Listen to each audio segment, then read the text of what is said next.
TWM podcast.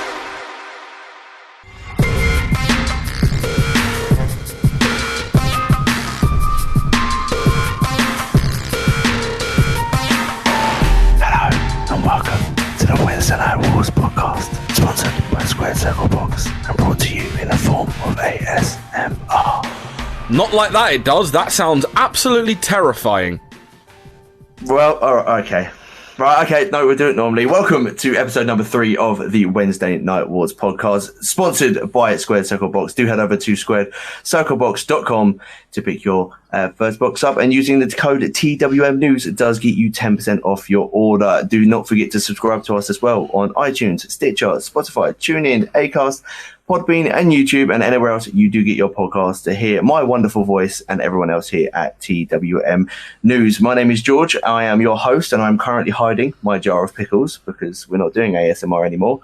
And joining me today is not Josh Bannister, as he is on business. We've got Matty Deller with us. Hey, I'm on every podcast this week.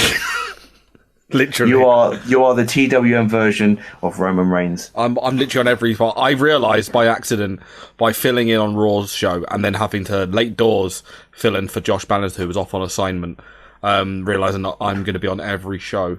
The one thing I tried to avoid when we to take people behind the curtain, the reason we moved a lot of shows and got a lot of people on is that I didn't want to be on 6 different shows because my ego's big, but it's not that big.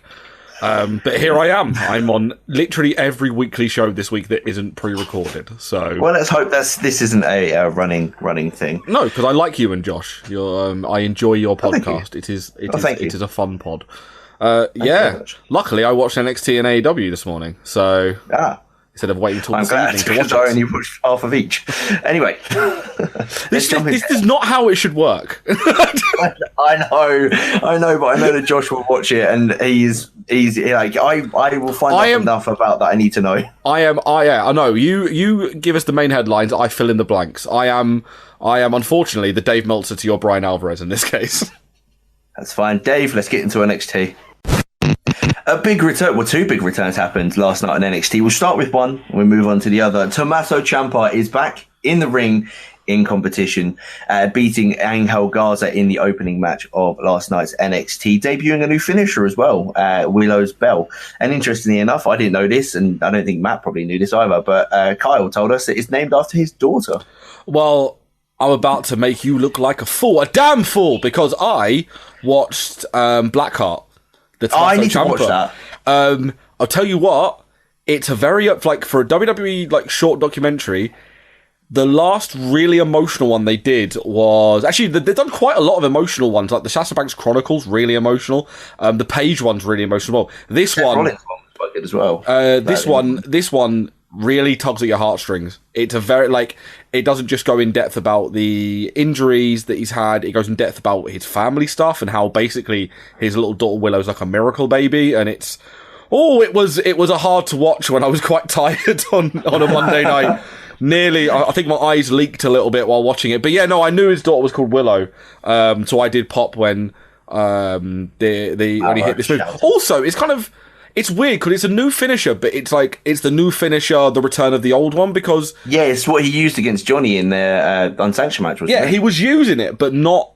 It didn't have a name. It was kind of just like a move he did, like a. So I like that he's using it. It's one of those weird moves that's going to take. I feel like it's a one that needs a lot of setup.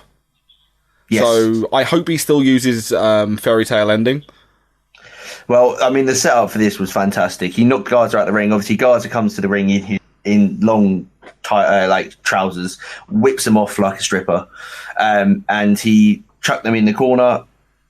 Ciampa chucks him out the ring. Ciampa grabs the trousers, stomps on them, does a running like face wash against them in the turnbuckle, and then as Garza's about to get in the ring, he throws him a Garza, which then set up Willow's Bell. And the key bit you missed is that after he beats the shit out of the trousers, he sets it up for the Fairy Tale Ending. He like did he? Gets in the middle of the ring and then starts doing the motions for the double underhook. And Angel Garza just goes, "No, stop, my trousers!" And then gets in front of him and hit with a DDT. Yeah, he watched a man got not only I've seen people get beaten out of their clothes, but I've never seen a man watch his clothes get beaten in front of him.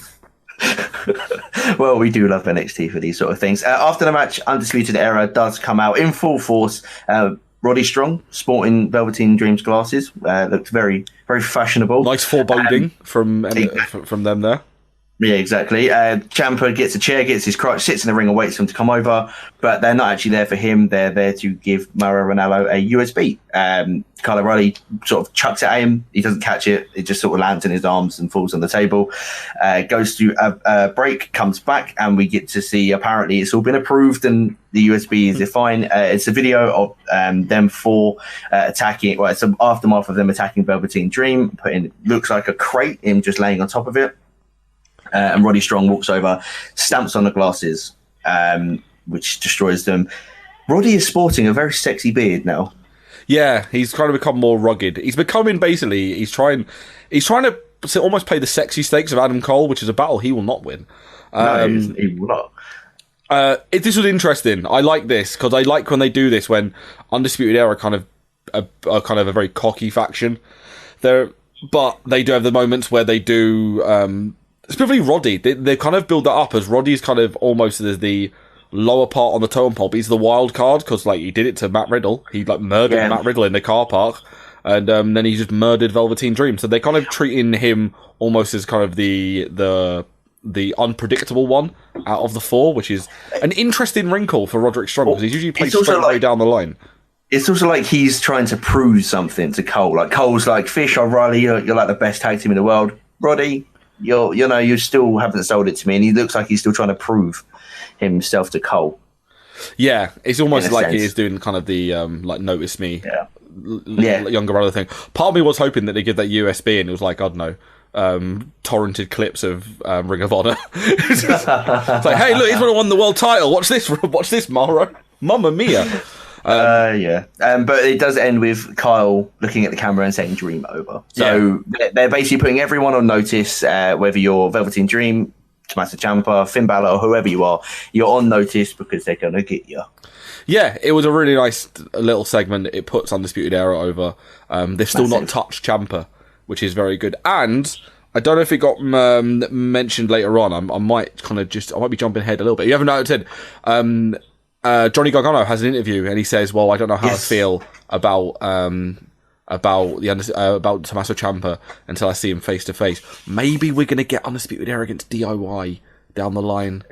Oh, but I can only see that happening is if Finn goes solo for the NXT title, and then Ciampa's like, okay, well, we'll go for tag titles. Maybe we're going to talk about War Games a little bit later on, but maybe we're going to get Undisputed Era against Tomasso, Gargano, Dream, and Balor. What, War Games? As War Games, yeah. Ooh, tasty. 4-on-4. Yeah, you could do 4-on-4 War Games. Yeah. I don't see why. That's what they did last year. Yeah, was it 4-on-4 or was it 5-on-5? Peter? 4-on-4, Dunn, Ricochet. War Raiders. Yeah, you are right. Yeah, you are correct. Speaking of War Games and potential setups, another massive return last night to in-ring competition. It is the Welsh lady herself, Tegan Nox, and I know Matt is very excited about this. I got goosebumps watching this, legitimately. This is the first, if you listen to Best of the Rest on a Friday, why wouldn't you? It's tremendous. We talk about Total Divas. It's sick. I've been mentioning about watching Tegan Nox wrestle-related anxiety. I've been really struggling watching Tegan wrestle because I'm just terrified. This was the first match I've watched her in now where I'm not scared for her well-being. She seemed very strong underfoot. She faced Tainara, who's a very, very good hand now. I feel like she does a job after a shaky few months. And Tegan looked really, really good. And they seem to be building to her quite well. And I legitimately got goosebumps and a little bit emotional because I do love Tegan. And we have friends that love Tegan as well. There's a truck appears to be backing in the background. It's not. I was about to say, can you hear that? It's a fire. Is that the Undisputed Era turning up at your house? No, it's Braun Strowman's coming as for garbage truck. Oh God! I told you, stop putting Braun in the back of a garbage truck. So everyone, just ignore that. Fire alarm. Just fire alarm. I love we're just ignoring your fire alarm. She does beat. She did beat. Sorry, Tainara Conti. I always say her name. Conchi. Conchi. What? She's just called Tainara now, so it doesn't even matter. Oh yeah, I suppose it is Tainara. In a really nice little match, building Tegan strong.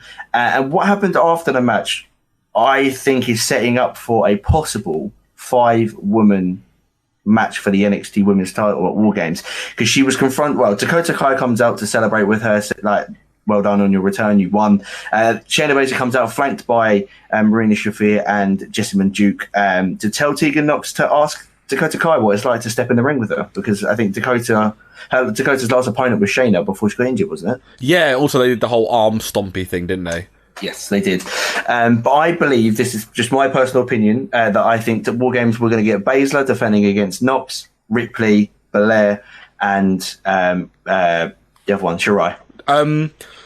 It'll be a way to get the belt off Shayna. I will say that. It makes sense. Someone mentioned on in one of the about 40,000 group chats we have between all the people at TWM, I think it might have been Kyle, mentioned the possibility of maybe a 3-team War Games for women. So it would be Shayna. I'm assuming he meant Shayna, Jessamine and Marina, Candice, Tegan and Dakota, and I guess Bianca, Rhea and Io as the other, unless Io brought in Asuka and Kairi as like and they did some sort of bizarre thing there, but like, and maybe, like, I don't know, the person who gets the pinfall becomes women's champion, which would be a really weird WCWS way of booking it, but definitely. I think the Fatal 5-Way is the very in vogue WWE multi-person match for them to do.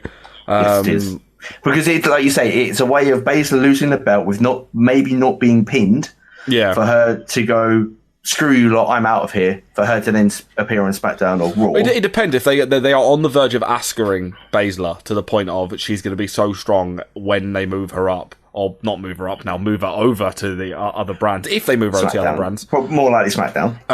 That she's going to be like doomed to fail because she's going to have too much momentum, if you will. Very true. So maybe, I'm personally, I think it's now nailed on. The one person that's quietly going about their business, they're building everyone up. I do think Dakota's taking the belt off Shayna. Personal preference, I know, but I feel like they are gonna, I feel they're building everyone up and they're going to have Dakota pull off the shock flash victory because... Well, if it's Dakota, it'd be 6 women, so... I mean, miniature North American title style ladder match. Let's have that, please. Oh yeah, fuck it. Let's have a 6-way ladder match, like in the in the War Games cage with Judy Bagwell on a forklift. Yes, get it all involved. Whilst we're on the topic of Baszler moving over, what would you have as her first storyline?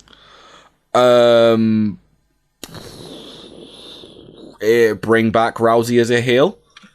See, I was going to say, bring back Rousey as like a special one-off, like, here she is, and she's like, oh, I'm so happy to be back, you know, I love you guys, thank you so much for the support you ever gave me. Baszler comes out and goes, you've turned soft, yada, yada, yada.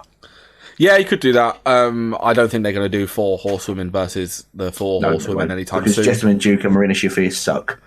They're green. I'm going to give them a full, like, year and a half, excuse me, before I say that they're shit. In all fairness, they're not wrestling on NXT, so it's not as if we are being kind of True.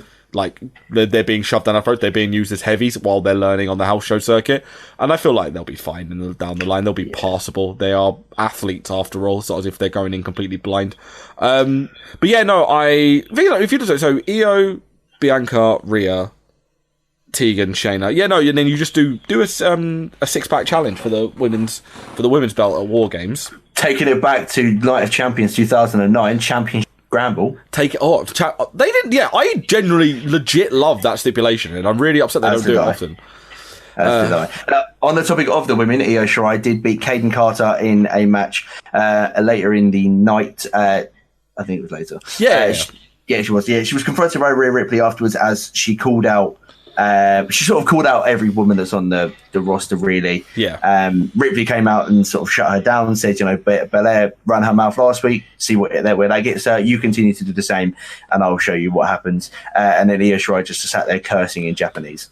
Yeah, and also Io did the tremendous thing of still being a bit of a psycho heel, but being a chicken shit of her basically circling and then immediately darting out of the ring because she wants no piece of the world's largest goth. What's her nickname? What? The Mosh Pit Kid is Rhea Ripley. That's it, Mosh Pit Kid. That's it. Yeah. That is her nickname. The rest of the card was pretty decent. Keith Lee and Dominik Dijakovic had another one of their wonderful matches. Can we have them just a best of 700 series between them two? Yes. Just never end. Never end. Them two just kicking the shit out. Fucking Keith Lee did a Poison Rana. Like... Keith Lee weighs over 300 pounds. Yeah, I'm still waiting because they are teasing the Keith Lee moonsault, which I have seen live. And it is a thing to behold, because it is a beautiful moonsault. And what I love about this is with Keith Lee and Dominik Dijakovic, humble brag, I haven't seen both of them live. We have only seen about 20% of what they can do in the ring. What is his moonsault anything like the Vader moonsault? No, because he does like Bam Bam's. Bam Bam's one is a cartwheel, and Vader's it's probably close to Vader's because Keith Lee will do the full rotation, as in full backflip moonsault. I recently also discovered Braun Strowman can do a backflip. Yes, he did it off a cliff, didn't he? Yeah, can you tell I was watching Ride Along before we started this? I need to finish the last 9 minutes of it, because I only watched half because we had to do business things. But yeah, no, this is tremendous. And obviously what happens next is tremendous because... Well, it ends in a no contest thanks to little old Roddy, who attacks the both of them and tries to look like a hard nut. Yeah, Roddy, you're a shitty little dick. Yeah, exactly. So, what they're going to set up, obviously, the way they're planning, I'm thinking they're going to plan is to take Roddy to beat Dream. Who's next? Well, you got to think of what happened after the match, which may have slipped your mind. It has. Regal on the plinth, looking like a fucking Roman emperor, which was glorious to see. He goes, "Well, if you want to attack both of them, then you're facing both of them next week, dickhead." So he's fed them. It's Roddy against Dijakovic and Keith Lee next week for the North American title. That match excites me. It's going to be great. Roddy's clearly going to get a shithouser in. I think, if I'm not mistaken, the reason Dream has been injured out of this match is actually the fact he is injured.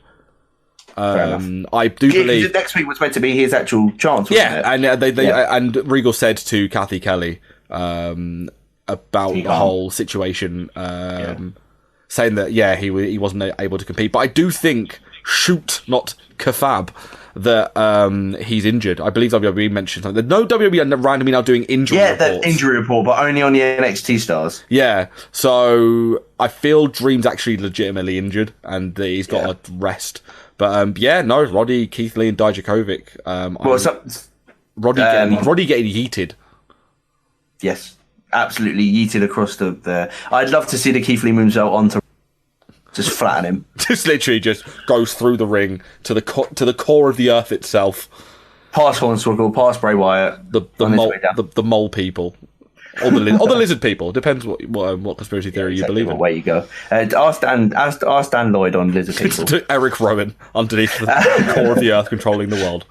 Yep. Something I actually forgot to write down in other news on topic of injuries, we find out that Kushida has a hairline fracture on his wrist and will be out for a month, I think. How annoying. I don't like Kushida. He then had legitimately one of my favourite matches of the year against Volta, and now he's injured. Yeah. Wonderful. Absolutely wonderful. Walter's teammates, Imperium, defeated Britt and Danny Burch and Oni Lorcan in a wonderful match. This is actually the first time I've ever seen Fabian Eichner and Marcel Bartel compete together against other people in NXT. What a pair.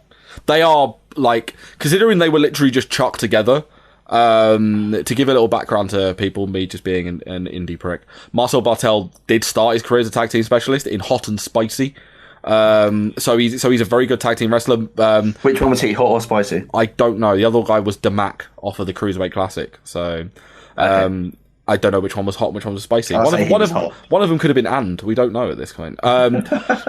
Fabian Eichner is just an insane, Cesaro level of athlete. It's... I was getting them confused in my head. Which one's the bald one? Is that Eichner? That's the one that looks like that porn star off of the memes. Is Fabian Eichner. Who did the double spring moonsault? That's Eichner. And again, that is Eichner. Eichner. He wrestled once or twice, I think, in Progress. Once against Pete Dunne. I remember watching it. And he can spring. He was springing around doing springboards for fun, and that was before he cut weight for the Cruiserweight Classic.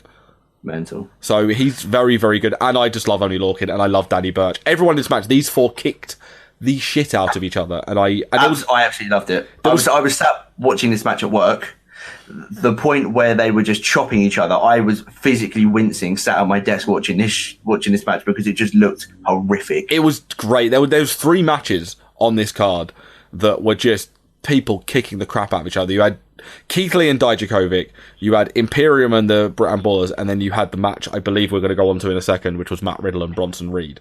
Yes. One thing that this match did bring me was one of my favourite lines, and probably my favourite thing Beth Phoenix has ever said, and that is Danny Burch makes Vinnie Jones look like a yoga instructor. Yeah, like that was a really weird reference. Like I imagine that's like the stereotypical American viewpoint of like the British hard man bringing up Vinnie Jones. Yeah, but because like Danny Burch is American. Danny Burch, you know what I mean. It's the American view of the British hard man. Vinnie Jones. But it was weird, and I would like it's the fact that the week they bring up Vinnie Jones is the week that he actually showed a more sensitive side on TV when he was very emotional about his wife and stuff. So it was kind of, I went, that's not like, did Beth Phoenix see Vinnie Jones's name trend on Twitter, not look into it and go, there's a good reference for Danny Burch. They're both East End hard men, aren't they? Not realising the context. Hashtag clickbait. Beth Phoenix watches GMT or Good Morning Britain. Yeah, everyone calls it GMT. She's a fan of Piers Morgan.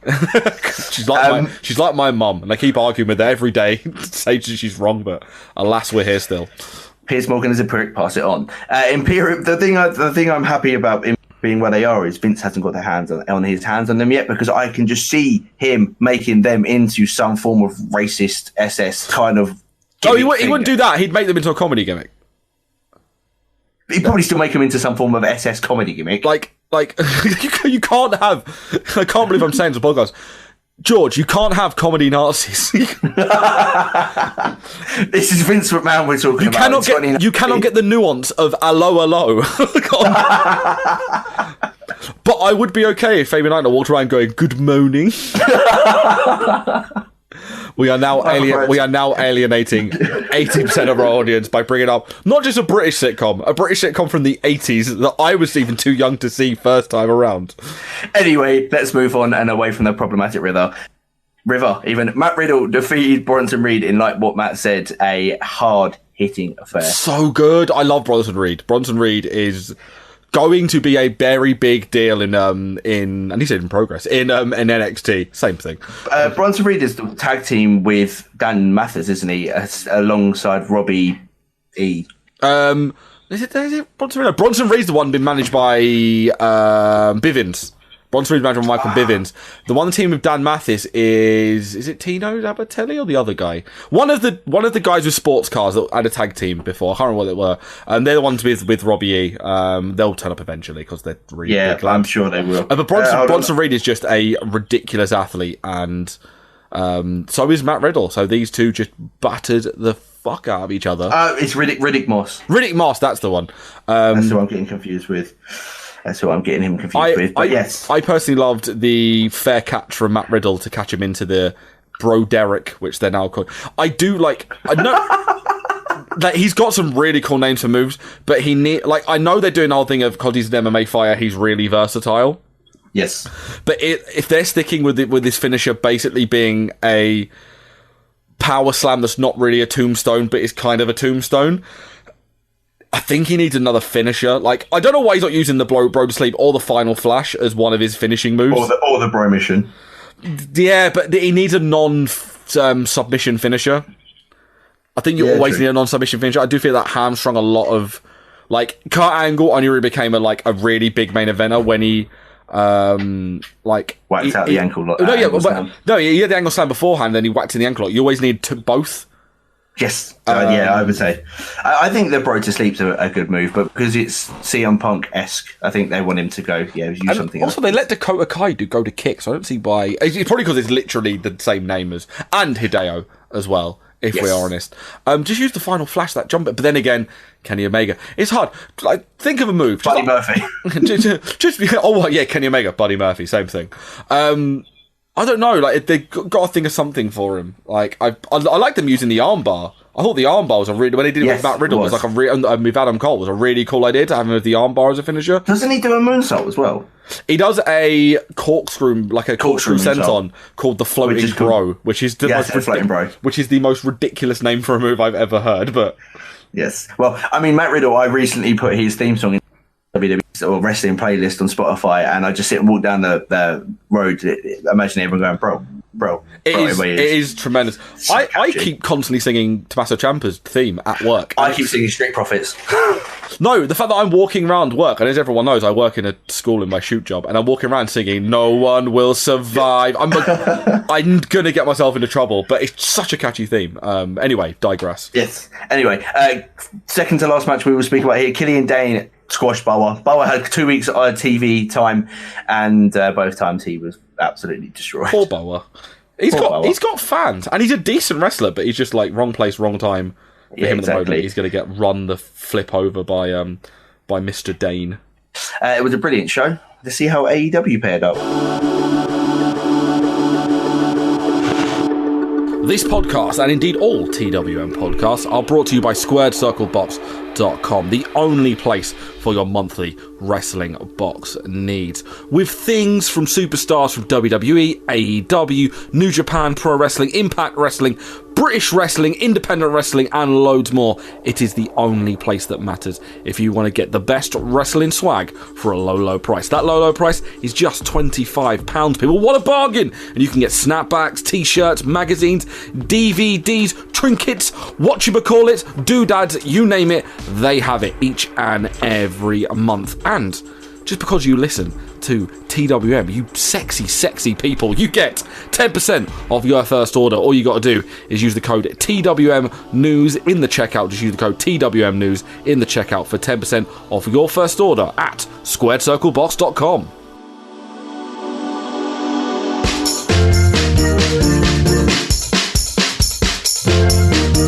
Why not spread? I said, why not spread the gospel of the TWM squad with some of our lovely merch over at Teespring. We have t-shirts for all shapes and sizes, hoodies, sweatshirts, mugs, stickers, and loads more. Also, just for listening to this podcast, you can get 10% off your order. I said use it. I said use it. The code podcast. That's podcast. Once again, podcast in the checkout for 10% off at teespring.com/TWM-wrestling-merch. That's right. Praise. Testify.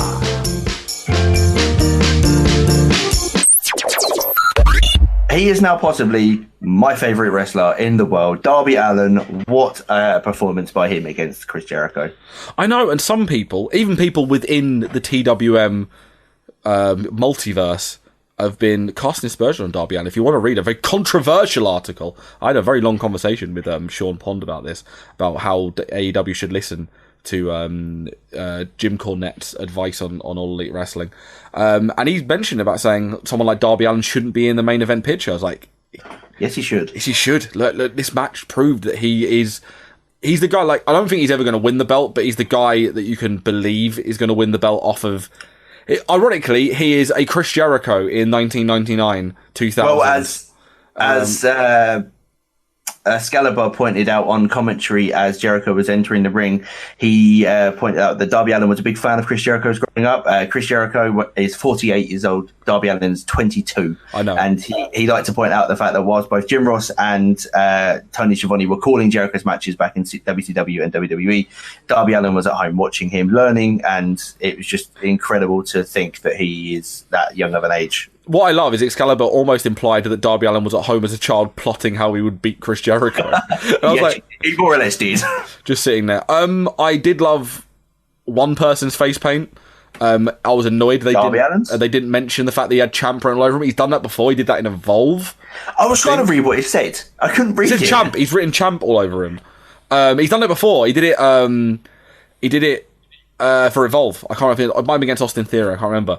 He also, I think, got Champ tattooed on the inside of his lip for Evolve as well. The other person, he decided to go full, as we have called him when he's wrestled in New Japan, Chris. Oh no, we call him Chris. I see your Dar's taking the divorce well, Jericho. Yeah, 48 years old, Chris Jericho is, and he had face. You know what? He looks really, really good when he's just wearing the the shitty ornate blazer with no shirt on, and he's shaved the beard off. He looks quite cool as like a shitty shitty heel. But when he's got the big leather jacket on with the fucking good evening, milady fedora and the scarf, and then the paint on, and they're calling him the Painmaker, which I don't care what anyone says, is one of the most cringe-worthy names I've ever heard. The fact that they've brought it over from AEW, one, makes no sense because it's based off New Japan. So why are they bringing that up? I don't know. Yeah, and it's just all that the face paint. He looks like a dad that's gone to a fucking Slipknot concert. He does. Chris Jericho for me, his best gimmick was best attire for me was when he would wear the light up jacket. I think that was List Jericho was the best Jericho. Yeah, it used to be Suit Jericho. Now it's List Jericho. Unfortunately, it's middle-age crisis Jericho. Dad's taking the divorce while Jericho. Tremendous wrestler. He's really, really good leading this faction. Like they found a very good niche for him again to reinvent himself. Jericho is going to be like one of the, when it's all said and done, probably up there, in my personal opinion, up there with Hogan and Flair and Austin and Cena is kind of one of the greatest of all time in regards to best. He's similar to The Undertaker, personally. Well, you say that. Josh sent us this list earlier from Sports Bible, a very fun British website, and he put they rated WWE stars from GOAT, very good, and good, and they put Chris Jericho in very good. No, he should be in GOAT. His versatility, the way he's reinvented himself over and over and over and over again, and the fact that he can leave WWE in his mid to late 40s, go to New Japan, have some banging matches, then basically front up a whole new promotion and reinvent himself all over again, and still somehow actually have probably his best theme ever. Now, I love Judas. It's such a good song. It's such a good song, and as much as I love Break the Walls Down, I do prefer Judas as a theme. Yes, it's better than King of My World as well. Oh, don't speak ill of King of My World. I love that song. Probably talk about the match. Rather than aesthetics. Before we talk about it, I want to talk about one thing of Darby Allin, and reasons why he's become one of my favourites is an interview with Fight TV before the event starts, about a few hours before. He sat there full makeup still, so he's clearly taken a long time to do this, just sat on one of the cargo boxes that they have, and the interviewer, I can't remember his name, comes over and says, "Darby, can we ask you a few questions?" He doesn't say anything. He just sits there and rolls his hand in a circle like, "Hurry up, come on, let's go." And he's like, how are you feeling? And I can't remember actually what he says, but he just one word answer. He goes, "How are you feeling?" One word answer. And the interviewer's like, not sure how to respond. And he goes, "Well, what's your game plan?" He's like, "I'm not going to tell you my game plan. Go away." His promo, fantastic. His match, incredible. Was that Darby's promo or Jericho's promo? Yes, Darby. Yeah, Darby. Yeah, no, he's got so much upside, Darby Allin, and this match was great. They are really again, Darby did not have to take any. He took one very dangerous bump, which was the handcuffed moonsault. No, that wasn't dangerous at all. He smashed that. That was a really, really nice move. When he got thrown into the post and he basically just swung around the post and then took a big nasty spill on the floor. Yeah, for a man of 22, he really doesn't like living, does he? He really just is so... He is half dead, and that story is actually true as well. Not the half dead bit, the story behind the half dead bit is actually true. I love how they're pushing his skateboarder gimmick as well. He came out with a skateboard on the bottom. It said Darby Allin, AEW champ. He rides it down to the ring, and I don't know if he intentionally does this, but he more or less just goes with sternum first into the ring apron. He is a walking embodiment of someone playing Tony Hawk's Pro Skater for the first time. Riding a skateboard and just constantly hurting himself. I love that he actually was apparent. Well, I don't really keep up with skating because I'm crap at it and I really like the games. But he was a pro skater before he was, yeah. Before he did the wrestle. Apparently, it hurt less. So. He wasn't very good then. But yeah, the duct tape spot was tremendous. I was generally terrified at the end of the thing. I thought the way Jericho had that chair, I'm like, oh God, Darby's going to take a shot to the head. They didn't do it. They alluded to it. And they did very said the most unsafe weapon shot was when Darby Allin completely lost control of the kendo stick and smacked Jericho in the back of the head not with the kendo side, with the handle side. So he just got hit in the head with a really tough bit of wood.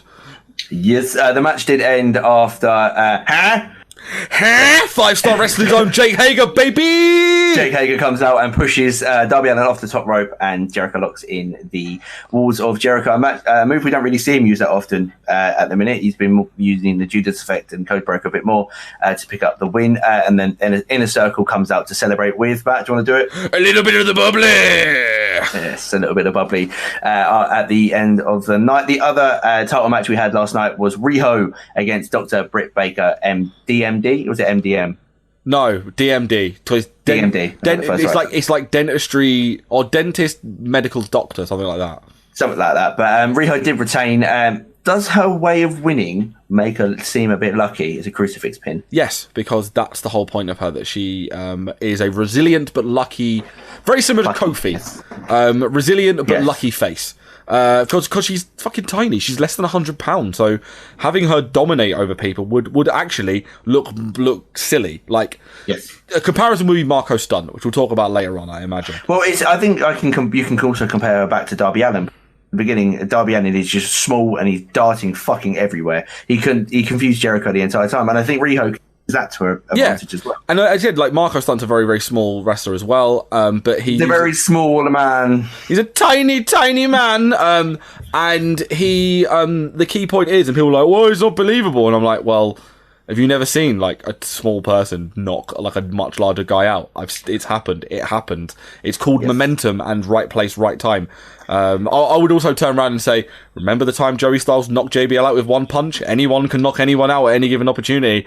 Exactly. And Rio's, she's to coin a JR phrase, she's elusive but abusive, where she's. But I agree with you. She's good, but it's a great exposure for both people, both. Women that are probably some AEW fans aren't too aware of, myself included. I didn't even know who Riho was before she joined AEW. But incredible exposure for both of them to get this women's title match on TV. Definitely. I don't know who she'd face next. That is a question I've put to you there, and the only person I can think is B. Priestley. B. Priestley's obvious, but then you forget there is a whole raft of Japanese. Haruki Shida's just finished up in Japan to come over for AEW, so she'll be back soon for the tapings. I do hope at Full Gear maybe we get Riho against Yuka Sakazaki. Was Yuka Sakazaki the one she teamed with? Yes. And then turned on? Or Shida. I would like to see her and Shida wrestle at Full Gear. B seems like an obvious choice. There's still people they haven't used. But like Penelope Ford. Kong. Where the fuck is Kong? Like, Kong's just disappeared, unless she's just gone, sorry, I've got to go film the final season of Glow. Peace. And they've not used Brandy recently. Like the Brandy thing of her being a heel and using Kong as a heel kind of died, but maybe it's because Kong's filming Glow at the moment, so they can't do anything. I would like to see Penelope Ford. I think I'd say Penelope Ford. Yeah, they're holding off on Penelope Ford for some reason. I'm not sure why. And Joey Janela. Yeah, Janela, I've not watched it. Apparently on AEW Dark, him and Kenny Omega had a banging match that I need to go check out. But I would like to be Sakazaki or Shida, but it probably will be B, I imagine. More than likely. We got the two first round matches in the tag team tournament. SCU defeated the Best Friends in the opening match of the night with, I can't remember the finish, it was now Powerbomb and a... knee, I think. Yeah, they tried to do like a powerbomb backstabber, but I think Scorpio Sky. Obviously, the lead story is it was meant to be Daniels and Kazarian, the Lucha Bros attacked SCU after their little tete-a-tete a week ago. Penta did the Fear Factor onto Daniels, took him out the match, so Scorpio Sky had to wrestle. I did like the way how he managed to get tape. He took it out of the medical team's bag and did for his tape. So they wrestled the Best Friends. I'm really upset the Best Friends didn't win because I love Chuck Taylor. I thought SVU was going to be like Young Bucks, like the ones you think, they're gonna go through, but then they end up losing, and it gives good exposure to the other tag team. Yeah, it's just like Best Friends have not picked. They did get I think they got a big win on one of the shows leading up to AEW. I can't remember which one. It might have been Fighter Fest. I can't remember. That was against Angelico and Jack Evans. Yeah, I just love Greg and Dustin. I love Chuck and Trent so much. I love that Chuck looks like James Blunt. It's just, I just love that Chuck is just Chuck is the strange human being, but somehow Trent is the weird one out of them two. That just amuses me no end all the time. Yes, but speaking of Lucha Bros, they did defeat Jungle Express. It was announced before the show that Luchasaurus had what injury was it? They announced the hamstring injury, but hamstring. Davey Boy said it's a torn hamstring, so he's going to be out for a while. So yeah, he was out. So Marko Stunt came in to replace him, and basically got made to be the Lucha Bros bitch. Yeah, but Marko Stunt started that thing, doing the flossing, kind of not really taking it very seriously. Everyone was literally sitting there going, "We like Jungle Boy," or as Jim Ross keeps calling him, Jungle Jack and Jungle Boy Jack and Jungle Jack Perry, refusing to call him Jungle Boy for whatever reason. And they were booing Marko because they were like, "No, we want Luchasaurus. Luchasaurus is the most over guy in AEW." He is. He is. And a dinosaur is the most over person in a wrestling. But as it should be. But by the end of the night, the crowd were going mental for Marko Stunt. Yes. He did get the shit kicked out of him, but that's kind of his job, is to get completely murderized by... because he's tiny. He is a tiny, yeah. And it looks really good. The Lucha Bros, of course, are going to go through. You got Lucha Bros against SCU? Private Party. No, they're Private Party. That is going to slap. SCU against the Dark Order. So, I think we're getting Private Party against the Dark Order. I think. I don't really like the Dark Order, so I would rather SoCal. But they are going to... I feel like this is that one thing that all wrestling companies have where we are going to push this no matter whether you like it or not. And because they've put so much effort into the Dark Order, I feel like if they job them out against SCU, then the Dark Order's done. And they're going to try and think of something else for them to do. But I feel like it's going to be Dark Order, Private Party, final. Private Party winning. Because Private Party are the most over tag team in the company that aren't the Young Bucks, so... But to be honest, it doesn't really matter because I know exactly who. Wrong company. What I'm on about? AEW tag team champions at some point in the future. And that is PNP, Santana and Ortiz. Yeah. Who last night defeated the Beaver Boys. What a great tag team. Yeah, I really popped. I was watching this because we have to watch it before the show. I was borrowing someone's. Hey, VPNs are cool. I borrowed someone's thing to watch it online on Bleacher Report, or TNT, or however you get it on demand in the US. And so you got the adverts and stuff. And I saw John Silver and Alex Reynolds come out, and I marked out because I fucking love the Beaver Boys. They are such an underrated tag team. I saw this on Twitter earlier, and I wrote it in our notes that 1 year ago these guys wrestled in front. Now they've done it in front of 10,000. Yeah, like 250 people to what 10,000 is insanity. And they're just really. I do believe. I know John Silver just lost the CZW title, but you got to think like a lot of these people, come from these really small. Like they were there because they are Philly boys. They're ECW. Yes. So it was great for them to get nice exposure. Of course, Chuck Taylor is from Kentucky, but he's. He was kind of born and bred in Philadelphia and Chikara, so he got a nice reception. Moxley, I missed this. I must have zoned out during this bit because I missed the CZ dub chants for John Moxley. I think it could have possibly been during an ad break because it was he and Pac on the outside of the ring. Pac was wandering around the ring, and you could see CW chants, and Moxley was looking into the crowd, going, "Yeah," they're sort of knocking his head along with it. Oh, okay, because there was also the other... Apparently, someone put it on Twitter that it was missed. It might have been during the ad break. Pentagon Jr. shouted at Jungle Boy, "You are not Luchasaurus, you are Babysaurus." Which is brilliant. Page Omega and Moxley and Pac was fun. Oh, fantastic match. And quickly going back to Inner Circle, because I did an article on the pair of them, Santana and Ortiz, and Ortiz liked it, so that's why I'm a big fan of theirs. They are tremendous. Like, bottom line, they are probably, in regards of just form and match quality in this year, because you can't really count the Bucks, they've not really wrestled a lot this year, they are probably the best tag team in the world. Santana. Exactly. I completely agree with you. But like you say, Page and Omega against Moxley and Pac in the fourth tag team match of AEW. They went full WrestleMania 2000 on this show. They did. Well, they have said they're going to push their tag team division to the moon, basically. So you can see why they did it. Page and Omega did win after Moxley turned on Pac because Omega tried to bait him in. He grabbed the broom covered in barbed wire and the baseball bat covered in barbed wire. Moxley scared the referee away. They looked like they were about to go at it before Pac gets in the ring, throws both of them away, and basically is telling Moxley to use his fucking brain and don't get disqualified. Moxley gives him the 2-finger salute and hits the what's he called? Paradigm shift. That's it, paradigm shift, and wanders off. It was. I liked it. It was very fun. Pac took a loss. I am shocked. Pac can take a loss. He's strong enough. Pac didn't piss off the Dragon Cake because I haven't got a belt anymore. I haven't got leverage, so therefore I have to take the loss. It does set up a match for him next week as well.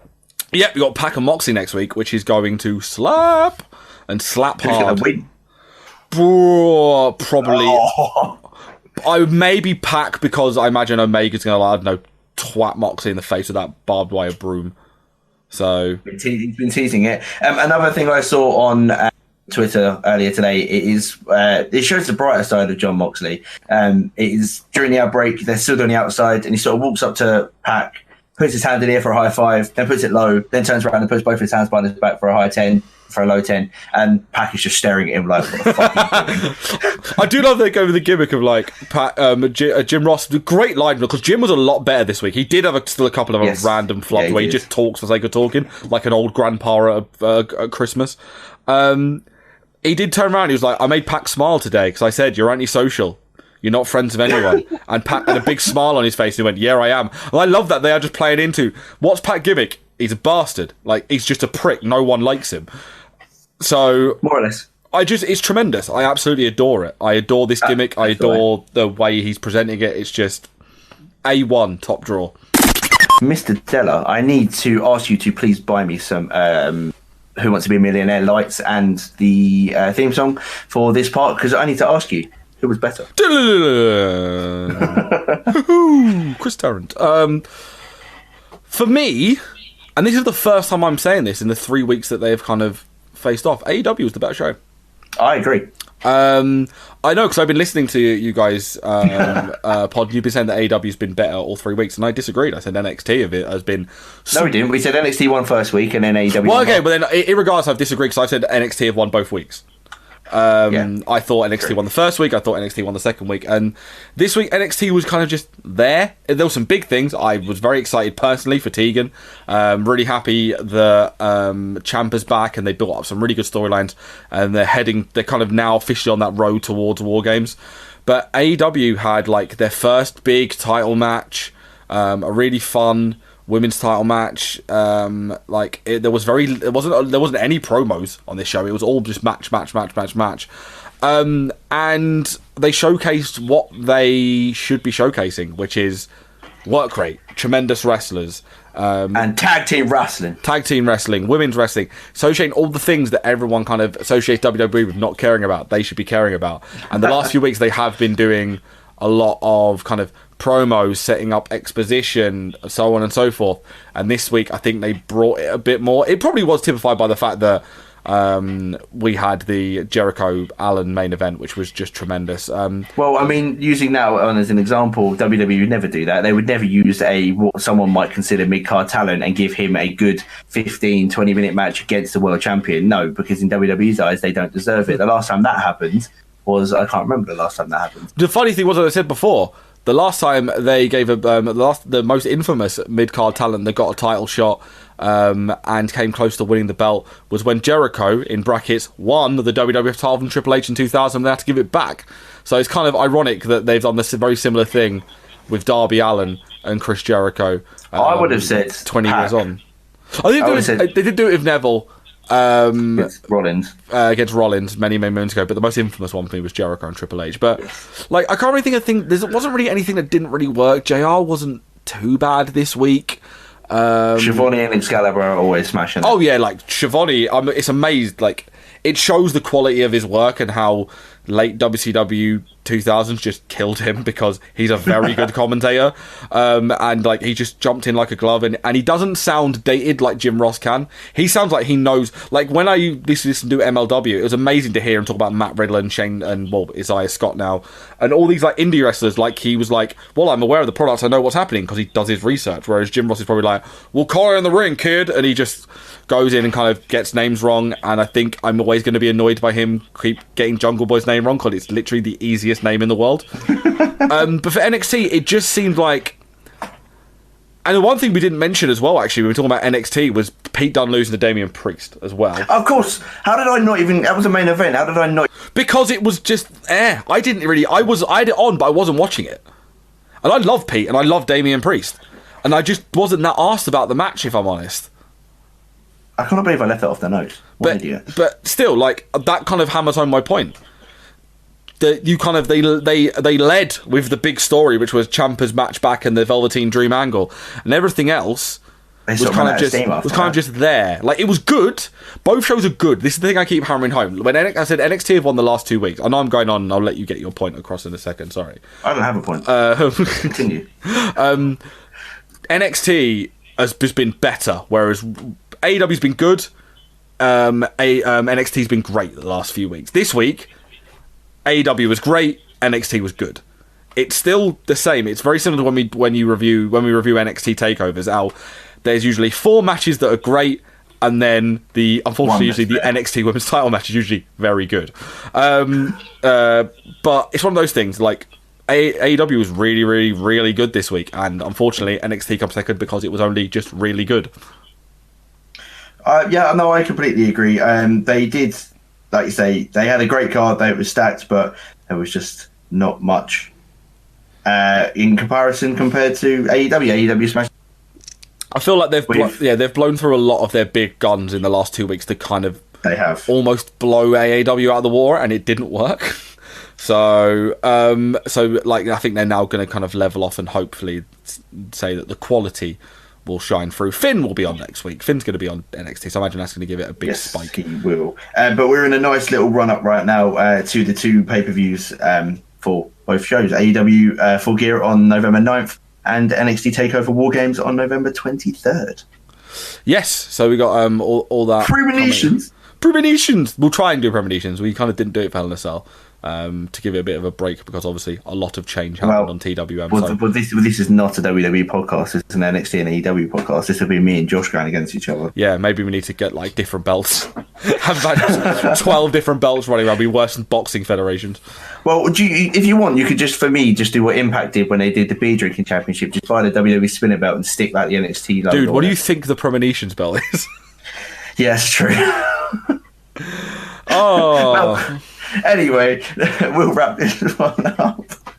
Oh, God. We'll wrap this one up now. Do follow us over on Twitter, Facebook, and Instagram at TWM Wrestle. Do also subscribe to us on iTunes, Stitcher, Spotify, TuneIn, Acast, Podbean, and YouTube. And anywhere else you do get your podcast from. If you want to hear my voice, Matty's voice, Josh's, whoever does appear on our podcast each and every week, do go over to twm.news right now to read yourself some articles. There's a few on there that have very interesting read. Hint, hint, mine. I will say, actually, because next week we are coming up to a month of AEW and NXT, so a little spoiler for everyone, because shock of all shocks, I'm the one who plans all the articles with everyone. We will have an article next week basically detailing a month on which show is superior for NXT and AEW, so check that one out. I might get George to write it, or might get Josh. I was about to say it'd be me or Josh write. Yeah, because if it's Josh, it'll be out on Monday, because I just give him work 5 minutes before it goes out, and he's a very good writer and just writes it very quickly for me. But we'll see. That'll be out next week on TWM.news. Amongst loads of other things, I'm going to plug some things quickly, if you don't mind, George. Go ahead. If you like independent wrestling and wrestling that's not kind of WWE stuff, Impact have got Bound for Glory this weekend. We're doing a lot of coverage for them because we love Impact, and Impact are really, really cool with us, as are Fight TV. Fight TV have given us a free pass to give to one of you guys in the internet to watch Bound for Glory 2019 for free on the Fight app, available on Google, Apple, and the internet. I'll tell like a dad then, on the internet. All you got to do is go on to our Twitter page, TWM Wrestle, like, retweet, follow us, follow Fight TV, simple as, and then on Saturday we'll pick a winner, and that person will get a special Fight TV code to watch Bound for Glory for free. And on Sunday we've got a special preview pod. We're doing 7 podcasts this week. Hot damn. When me and Mike are going to preview Bound for Glory, and you'll hear exclusive interviews from the main event of Bound for Glory, from both Sami Callihan and the Impact World Champion Brian Cage. So you can check all of them out over at twm.news. There you go. I did your read for you, George. Problem solved. You did it for me, but you also got it wrong, because that's not the main event. The main event, Kensha Moose Oh yeah. Well, the you can have, it's like the titled main event, if you know, like the PR stuff, but the real main event is, of course, the ankle locky man against Moose. Exactly. Matty, please plug your social media.